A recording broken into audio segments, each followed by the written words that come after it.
It's time to get real, raw, and vulnerable. I'm your host, Latnovia, and this is RRV, where we say what's real, feel what's uncomfortable, and grow through it anyways. Let's go.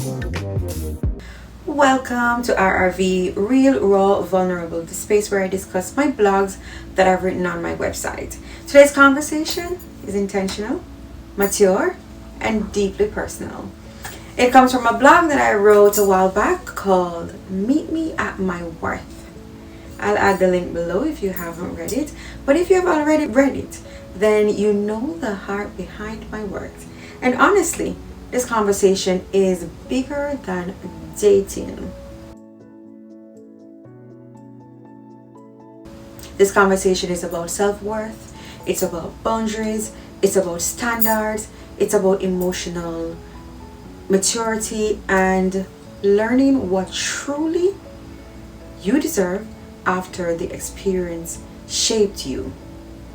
Because there comes a point in life when you stop asking, will they choose me? And you start asking, do they align with me? The shift changes everything, so get ready and let us unpack. As usual, I read a little from the blog, not all of it, so let's do that now. Meet me at my worth. As we move through life, we grow, evolve, and learn how to assert ourselves, not out of arrogance, but through experience. Life with all its joy, lessons, heartbreaks, and disappointments that shapes how we expect to be treated. It carves out our values, refines our standards, and teaches us our honor and our boundaries. With the evolutions from clarity, a deeper understanding of who we are and what we deserve. So when I say meet me at my worth, it is not just a statement, it's a declaration. Lately I've shared that I decided to begin dating again. I'm often asked, especially in that context, what are you looking for? And my answer is unwavering. I'm looking for a life partner who meets me at my worth.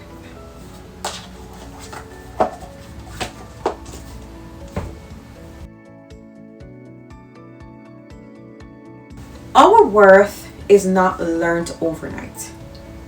Life teaches us our worth through our heartbreaks, our disappointments, our betrayal, survival mode, our growth, experiences, and lessons. Sometimes people think that standard comes from ego, but most time people don't understand that standards come from the pain. There are things that we tolerate in life when we don't truly fully know ourselves. But life has a way of teaching us these lessons. You understand? Every heartbreak, always remember that every heartbreak teaches us something in life. Every disappointment shapes your discernment. And every betrayal teaches you what respect looks like and what it should be. We stay too long in a relationship. We stay somewhere where we're not needed. We accept bare minimum and not accepting what we are worth. Overextending ourselves without receiving gratitude. Pouring into someone who drains our energy day in and day out. Sometimes we confuse consistency with intentions. Sometimes we confuse potential with compatibility. We see what we want to see. We see what someone could be instead of who they consistently show us who they are. That realization changes you and changes how you date, how you love, and how you connect with others. Sometimes we think that, self-worth is more about ego, but it's not ego. People often mistake it by saying that, the moment a person says that they have a standard, they create boundaries. People would say that, oh, you think you're better than them, you're too good, you're asking too much, you are too guarded, you're too independent. And that's what they see when they see a woman with self-worth and standards. Knowing your worth is not arrogance. Arrogance looks down on people. Self-worth simply refuses to shrink itself. And that's the difference. When you're working hard to heal, to grow, and to rebuild yourself, you become protective over your peace. Not because you think you're perfect, but because you know how much it costs to become the version of your true self, the person that you are now. Self-worth makes you date wholesome instead of, being dating for loneliness or dating for fear, dating for emptiness, validation, wanting to be chosen. But because of maturity, that's a change when you know for a fact what you are with your self-worth. There was a time when I may have looked for love in the wrong places and differently, in the wrong people. There was a time when I looked for love in different places differently and even in the wrong persons. Not necessarily because I lacked value, but because I was still searching, I was still learning myself. But when you evolve, your dating mindset evolves as well. And your peace matters, your emotional safety matters, your consistency matters, intentionality matters, prioritizing matters. Those are the things that we look for. And self-love stops you from looking for someone to save you, but you start looking for someone for a partnership, alignment, someone that gives back to you, and emotional maturity. I'm not looking for someone at my age and where I'm at in life, the woman that I've become. I am not looking for someone to complete me anymore.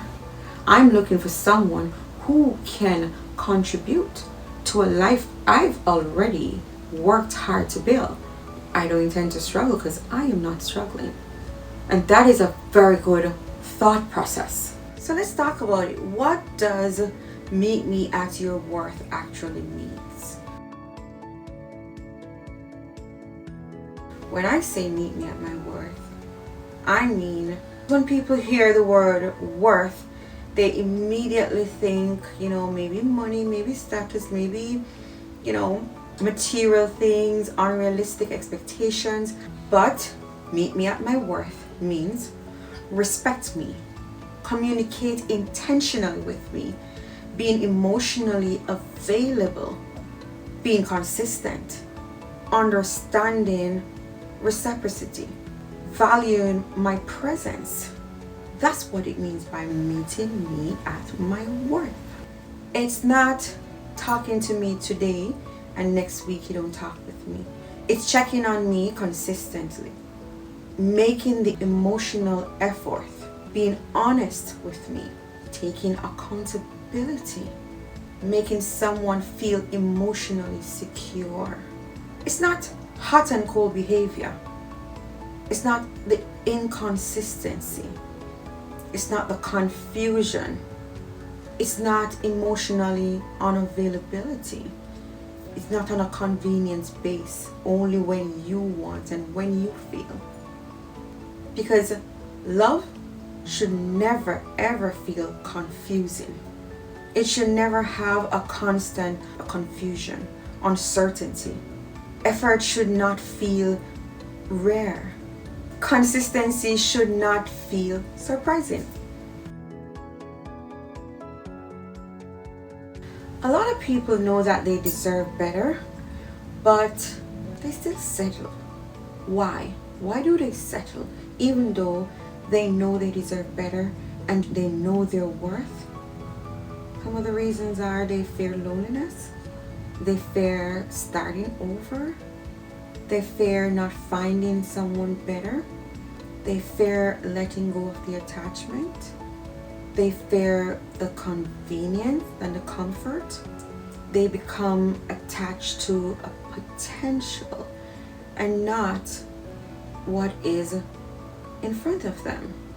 Sometimes we lower our standards because we are tired. We are tired of dating, we're tired of disappointment, we're tired of waiting, we're exhausted, but we should never lower our standard. We can adjust our standards, but we should never lower our standards. Because when we do that, we are making ourselves available to fall back into a pattern, and then we lose our self-worth. Attention is not the same as being intentional. Just because someone wants access or has access to you does not mean that they value you properly or have the right intentions for you. And that's something that I've lived and I've learned, that I've had availability. Someone was very accessible to me and I could get this person anytime, but their intentions weren't clear. They had no intention at all for what I wanted. That attention makes you feel the comfort of thinking that they intend to be with you. When you have self-worth, it changes your standards. When you truly know your worth, access becomes limited, boundaries become stronger, and discernment increases. You stop over-explaining yourself. You stop trying to convince people to love you correctly or teach them how to love you. You stop negotiating your needs. You say what you want and mean what you say. The right people won't be offended by your standards. They'll naturally align with them. They'll understand because they are also ready and they're the right person for you. You teach people how to treat you. You want to tell them how to love you. But how does that work for them? What are they learning? What effort are they making?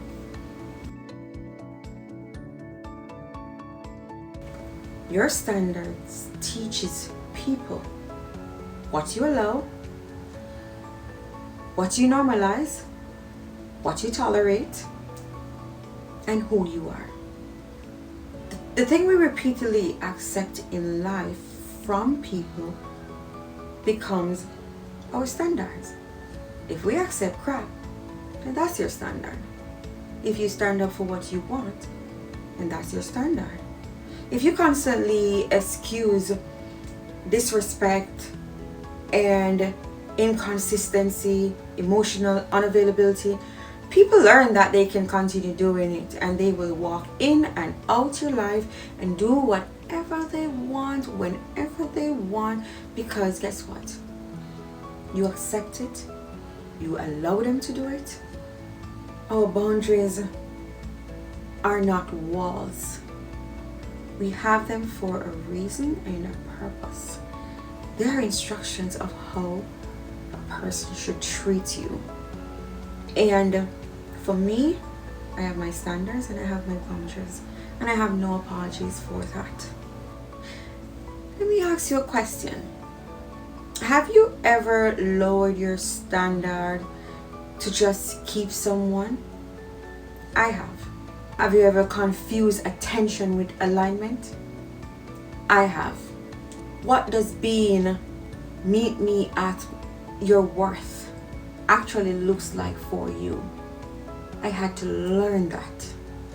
And are your standards protecting you, or are you abandoning them to avoid loneliness? I have done that, but I was still lonely in the process as well. There comes a time in life, a point in your life when you will realize that love is not enough by itself. It's not a love, oh, he loves me. No. What does it come with? Does it come with the disrespect? Does it come with the inconsistency? Love is not enough by itself. Connection is not enough by itself. Chemistry is not enough by itself. We also need effort, alignment, consistency, emotional safety, respect, intentions. Without all of that, you will not have great love. Because knowing your worth changes what you tolerate. And when you truly understand your value, you stop negotiating for the bare minimum. You stop telling them how to love you. You stop shrinking yourself to fit into their space that only consists of them, that cannot honor you properly. So yes, I will always say this: meet me at my worth, or don't meet me any at all. And I'm saying this without apology. So the next time you think that I might be better, I might be better than somebody else, or I am too much, you might just not be enough for me. So as always, the conversation started as a written blog. If you would like to read the full piece, then you can find it on my website at latnovia.com. And if your conversation resonated with you, share it with someone. You never know, it might just be a reminder for them. But before we go, as usual, I'll ask you a question, because I've shared. What does meeting you at your worth means to you? Make sure you subscribe and never miss an episode. You never know what I'll talk about. And you can follow me on all my platforms at Latnovia. I am Latnovia, and until next time, stay real, stay raw, and stay vulnerable.